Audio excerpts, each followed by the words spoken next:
Hello guys, मेरे YouTube channel पे आप सभी का स्वागत है। मैं लाई हूँ अनुपमा सीरियल का बहुत ही इंटरेस्टिंग एपिसोड, जहाँ पे हम देखते हैं लीप के 15 साल बाद यहाँ पे दिखाई देता है कि अनुपमा कैसे ही शाह परिवार के साथ रह रहे हैं। यहाँ पे बा काफ़ी बूढ़ी हो चुकी है, वो भगवान का भजन करती नजर आ रही है।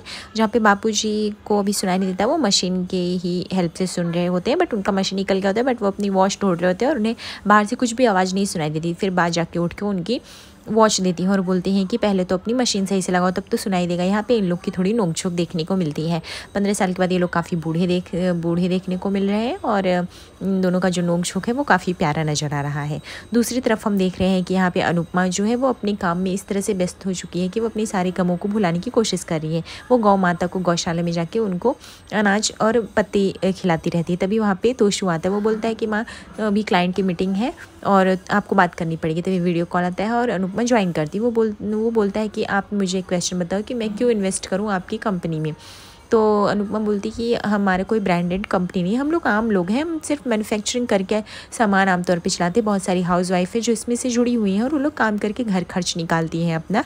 और हम लोग बहुत ही प्योर और स्वादिष्ट खाना यूज़ करते हैं जो कि नेचुरल होता है। यहाँ पे कोई भी आर्टिफिशियल या फिर वो हेल्थ के लिए कुछ भी नुकसानदायक नहीं। बट वो इन्वेस्टर्स जो रहता है बट बोलता है कि हम आपके साथ एसोसिएट नहीं कर सकते बिकॉज ऑफ आपको कोई ब्रांड नहीं है, हमें एक ब्रांड एम्बेसडर चाहिए जिसका ब्रांड कुछ हो। तो उसको बोलता है कि ओ ये सब क्या हो गया, उसने ना कर दिया। माँ, ये सब ऐसा चलता रहेगा तो हमें एक भी क्लाइंट नहीं मिलेगा, हम अपने काम को कैसे कर पाएंगे, कोई भी हमारे काम में इंटरेस्टेड नहीं है।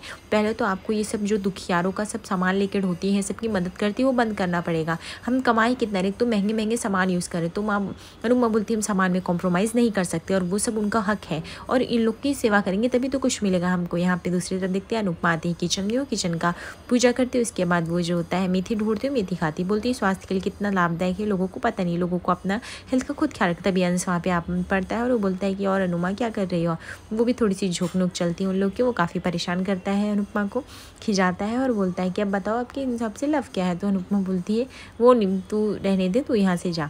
उसके बाद फिर यहाँ पे हम देखते हैं अनुपमा जो होती है वो जाती है चाय लेके, बा को दे रही थी पर बा झूले से टस से मस नहीं हो रही। तभी वो बोलती चाय गिरे तो बा ले रही थी। तभी यहाँ पे जो उसके बाबूजी रहते हैं वो हंसने लगते हैं, बोलते हैं अनुपमा ही सही कर सकती है इस लीला को। तभी पाखी आती है, वो अपनी बेटी के लिए कॉफ़ी बना रही होती है। अनुपमा बोलती है बच्चों के लिए इतना कैफीन ज़्यादा अच्छा सेहत के लिए नहीं है, तो उसके लिए तुलसी अदरक की शादी दिया करो। तो पाखी बोलती है आप मुझे मत बताओ बच्चों को कैसे पालें, ये सब मुझे पता है, अगर इतना ही पता तो आज आपकी बेटी आपके साथ होती।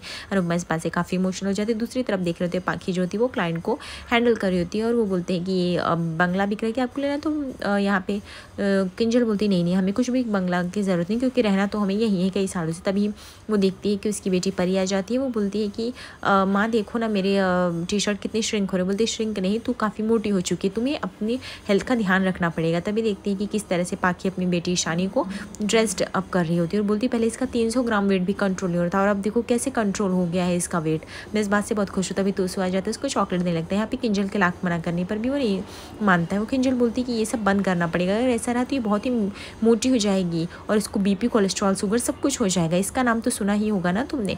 तो तोशु बोलता है अभी क्या टाइम है, जब सही टाइम आएगा तो कर लेगी। तो किंजल बोलती अभी इसका यही सही टाइम है, इसको अपने वेट पे कंट्रोल करना पड़ेगा। तभी ईशानी जो परी जो होती है बहुत ही उदास होकर जाती रहती है। तभी अनुपमा वहाँ पे मिलते हैं। अनुपमा उसको समझाती, देख बेटा जब तेरा मन करेगा तू चाहेगी तभी वेट को कंट्रोल कर सकती है, तू ऐसे नहीं कर सकती है। रोज़ आईने में देख अपने आप को, बोल मैं सुंदर हूँ, मैं फिट हूँ। उसके बाद धीरे धीरे तेरे चेहरे पर दिखने। किंजल तभी आ जाती है, बोलती है कि माँ बस करो, अब आप मेरी बेटी को उल्टा सीधा मत पढ़ाओ, मुझे पता है कि क्या कैसे करना है और आप प्लीज़ अपने लेक्चर्स बंद करो। तभी हम देखते हैं यहाँ पे घर पे अंश और ईशानी सब लोग सरप्राइज करते कि कोई आने वाला है जिसका आज बर्थडे है।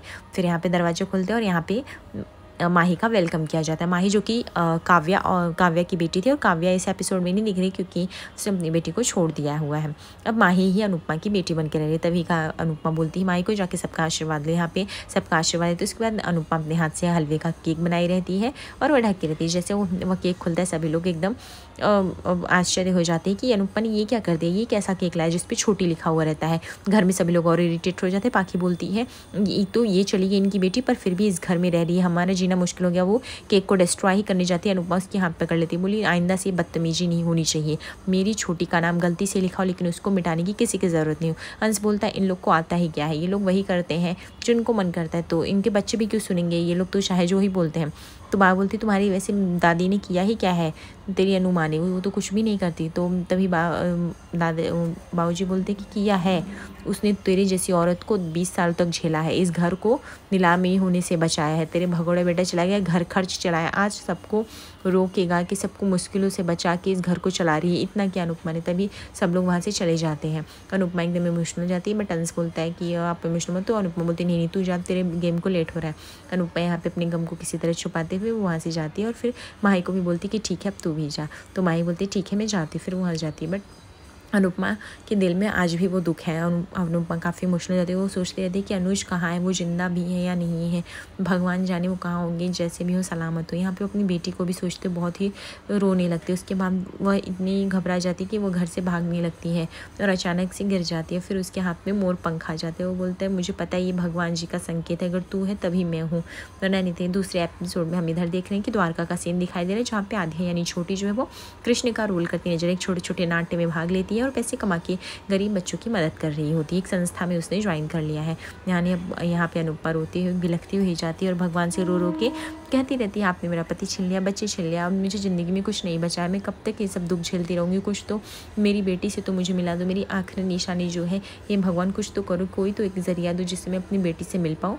और यहाँ पे हमें देखने को मिलता है कि यहाँ पे जो होती है आध्या वो अपनी लाइफ में जाती है। यहाँ पे एक हीरो की एंट्री होने वाली है जो इन दो नदी को मिलाने के लिए एक नाव का काम करेगा। देखते हैं हम आगे जानने के लिए इस एपिसोड में बने रहेंगे और नेक्स्ट वाले एपिसोड के लिए यहाँ पे सब्सक्राइब करेंगे। Thank you for watching, like and subscribe here. Radhe Radhe.